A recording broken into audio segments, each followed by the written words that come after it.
If keto worked for you and now the scale won't budge, that doesn't mean it stopped working. In fact, it often means something very specific changed in your metabolism, and most people miss it. I see this pattern all the time when I'm coaching long-term keto and carnivore clients. At first, everything improves. Weight drops, inflammation drops, energy comes back, clothes get looser.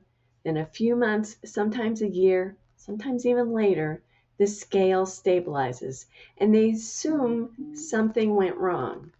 Most of the time, nothing went wrong. Your body adapted. And when someone lowers carbs, insulin drops and stored energy starts getting used. Fat loss often happens quickly, but once the body becomes fat adapted, it also becomes very efficient at using the fuel that's coming in. And when I'm coaching clients, I often see two things happening at the same time. First, body composition keeps changing even if the scale doesn't. Someone is building a bit of muscle, holding on more glycogen in the muscle, feeling stronger, yet clothes are fitting better. But they're watching the scale and it's quiet. Second, over time, portions and added fats often creep up without anyone realizing it. Breakfast might start as eggs and bacon. Months later, it becomes eggs and bacon plus butter in the pan, plus butter on top, plus cream in the coffee. Dinner might start as fatty cut of meat.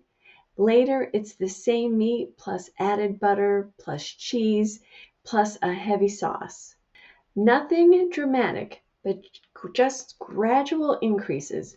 So eventually, incoming fuel matches what the body needs. And when intake matches need, fat loss pauses. Not because keto or carnivore stops working, because the body is no longer pulling from storage. So when I'm coaching someone in this phase, we look at a few simple things.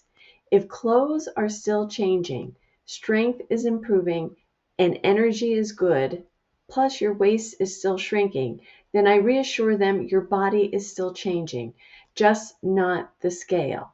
But if weight hasn't changed and measurements haven't changed and added fats have slowly increased, we make a gentle adjustment. Not low fat, just less extra. For example, instead of very fatty ribs most nights, we might switch to a center cut pork chop with the natural fat cap. Still fatty, still satisfying, but a higher protein to fat ratio. Then we skip the butter on top. And if someone's adding heavy cream to multiple coffees, we might cut back to one. If butter is being added to already fatty meat, we try eating the meat as it comes. Protein first, fat for nourishment, let stored energy supply the rest. Most long-term keto and carnivore eaters don't need to start over. They just need a small recalibration once the body adapts. I tell my clients this all the time. Your metabolism didn't break, it stabilized, which is a good thing. And sometimes the scale is quiet because your body is changing. And sometimes it's quiet because your body is fully fueled. Either way, don't panic.